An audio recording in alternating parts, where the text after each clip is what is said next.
This is a video on how to enable or disable any sources on your A-Series TVs.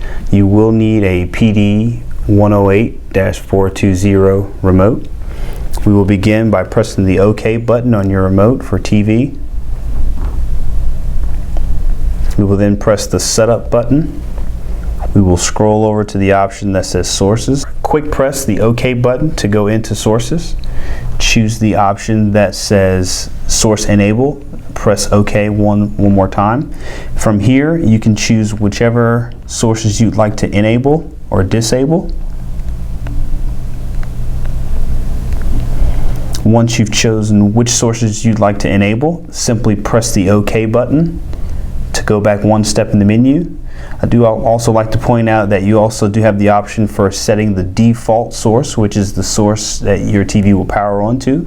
You have the option between TV, HDMI 1, HDMI 2, USB media, and last. So that we'll now back out of that by pressing the Setup button. And once more, to change sources, you simply press the OK button, and then from there you can choose whichever source you'd like to go to and press OK.